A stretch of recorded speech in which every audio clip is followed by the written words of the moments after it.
नमस्कार दोस्तों, मेरा नाम है नीलेश ठाकुर। आज हम इस वीडियो में फॉर्म टैग के बारे में बात करेंगे। आपने वेबसाइट्स में देखे होंगे, आप जब कोई फॉर्म सबमिट करते हैं तो उसमें अलग अलग तरह की चीज़ें होती है, जैसे कि एक टेक्स्ट बॉक्स हो गया जिसमें आप अपना नाम वगैरह लिखते हैं। इसके बाद कैलेंडर हो गया जिसमें आप अपनी डेट ऑफ बर्थ सबमिट करते हैं। इसके अलावा एड्रेस के लिए आपको एक टेक्स्ट एरिया मिलता है। इसके अलावा रेडियो बटन्स होती है जहाँ पे आप जेंडर सेलेक्ट करते हैं। इसके अलावा फिर लैंग्वेज होती है, यहाँ पे चेक बॉक्स होता है जिससे आप चेक करते हैं। और इसके अलावा और भी चीज़ें होती हैं, वो सब फॉर्म में एलिमेंट में होती हैं। तो बेसिकली यदि हम HTML में बात करें तो फॉर्म का यूज़ जो है हम एक इन्फॉर्मेशन ट्रांसफ़र के लिए करते हैं। जैसे कि कोई कंपनी है, वो अपना डेटाबेस बनाना चाहती है तो फॉर्म के थ्रू वो लोगों की जानकारी अपने डेटाबेस में स्टोर कर सकती है। या फिर आपने देखा होगा एक फीडबैक फॉर्म होता है किसी भी वेबसाइट का, जिसमें आप अपना नाम हो सकता है तो उसमें कॉन्टैक्ट डिटेल्स वगैरह और फिर आपका फीडबैक लेते हैं। तो जिससे क्या होता है कि उनके पास उनके वेबसाइट से संबंधित मतलब यूज़र्स का कैसा एक्सपीरियंस रहा, रिएक्शन रहा, वो सब चीज़ें उनके डेटाबेस में स्टोर हो जाती है और उसके अकॉर्डिंग वो अपनी वेबसाइट को चेंज करते हैं। तो ये फॉर्म का काम होता है। और फॉर्म में मैंने एलिमेंट बता ही दिए, जैसे कि रेडियो बटन हो गया, टेक्स्ट बॉक्स हो गया, कैलेंडर हो गया, ये सारी चीज़ें। तो अपन धीरे धीरे इसको आगे बढ़ाएंगे क्योंकि इसमें बहुत सारे एलिमेंट हैं जो हम धीरे धीरे एक एक करके सीखेंगे। तो चलते हैं अपने पुरानी कहानी, जैसे कि स्टार्ट मेन्यू, नोटपैड, HTML, ये मैंने HTML कर दिया, ठीक है। इसके बाद टाइटल, टाइटल, ओके। इसमें मैंने डाल दिया फॉर्म, आप जो चाहें वो दे सकते हैं। फिर इसके बाद बॉडी,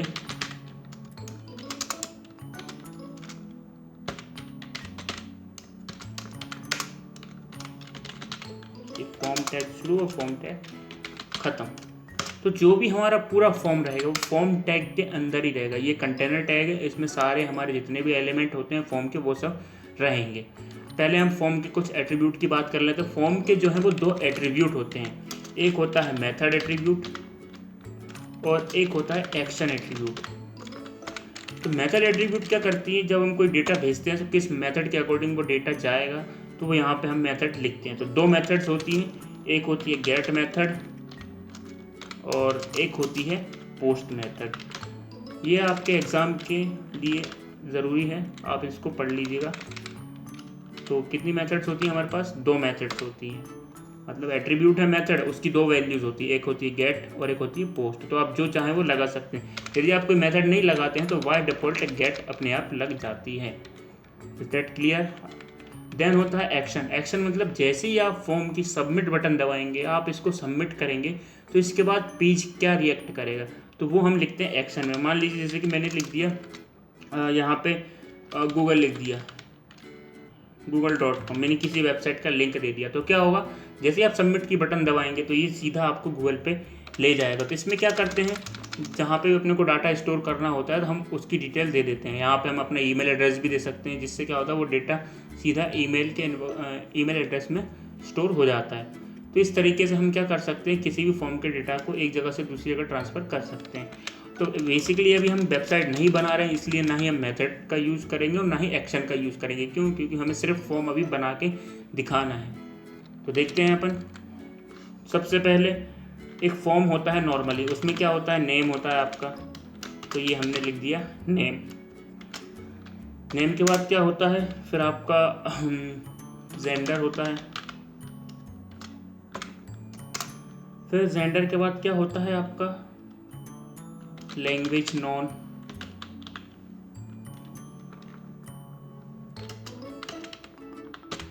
तो आज हम सिर्फ इन तीनों के बारे में ही जानेंगे। तो चलिए शुरू करते हैं। सबसे पहले अपन किससे, नेम से।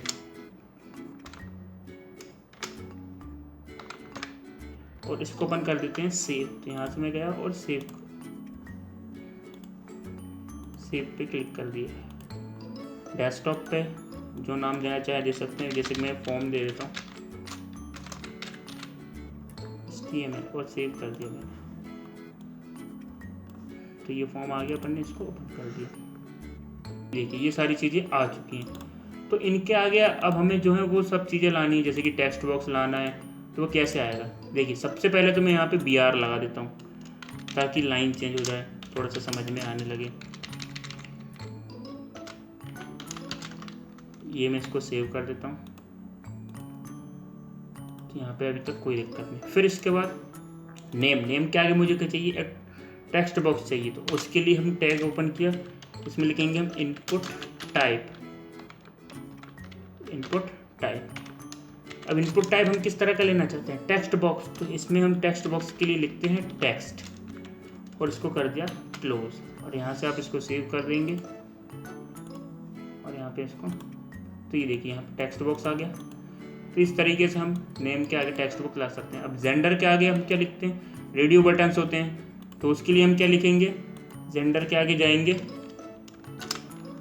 Input type equals, radio button के लिए लिखते हैं रेडियो और इसे यहाँ पे कर देते हैं क्लोज और इसको कर देते हैं सेव। तो यहाँ पे देखिए एक रेडियो बटन आ गया, हमें 2 चाहिए, तो इसी कोड को 2 बार कॉपी कर दो। तो इसको मैं कॉपी कर देता हूँ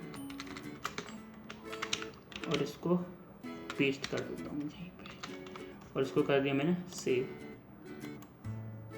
तो यहाँ पे अपने पास 2 रेडियो बटन आ गए। अब हमें क्या चाहिए, इस वाले रेडियो बटन से पहले मेल चाहिए और इस वाले रेडियो बटन से पहले फीमेल चाहिए। तो उसके लिए क्या करेंगे, ये हमारा पहला रेडियो बटन है, तो इसके पहले मैं लिख देता हूँ मेल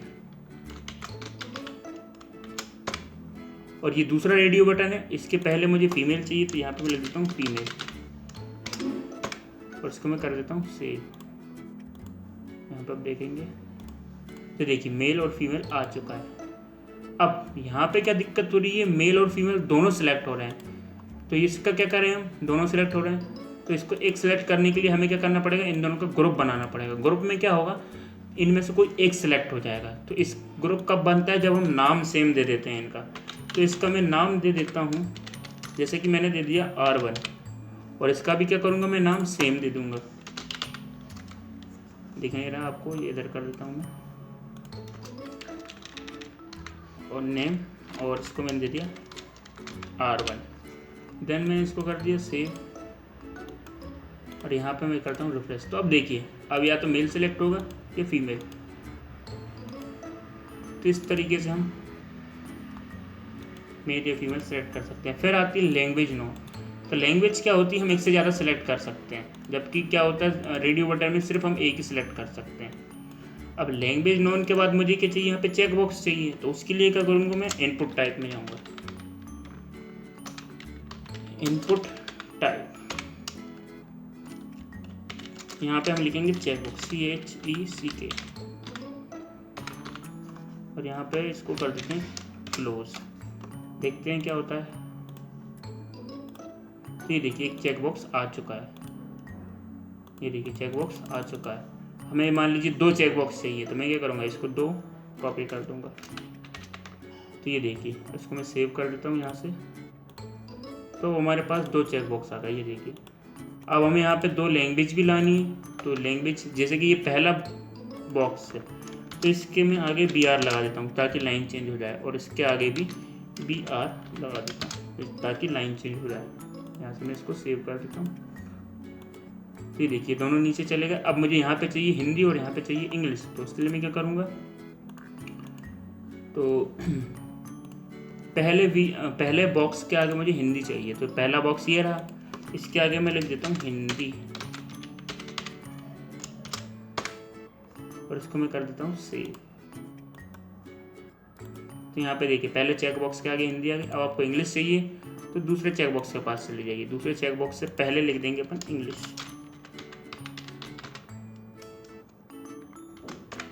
और इसको मैं कर देता हूँ सेव।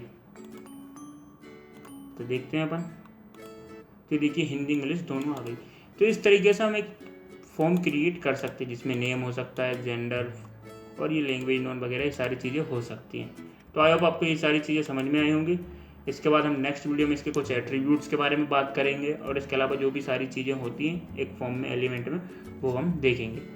आई होप आपको ये वीडियो समझ में आया होगा। जो चीज़ समझ में नहीं आई होगी कृपया करके आप मुझे कमेंट बॉक्स में बता सकते हैं, मैं उसको और एक्सप्लेन कर दूंगा अपने आने वाली वीडियोज़ में। मिलते हैं नेक्स्ट वीडियो में, तब तक के लिए जय हिंद जय भारत।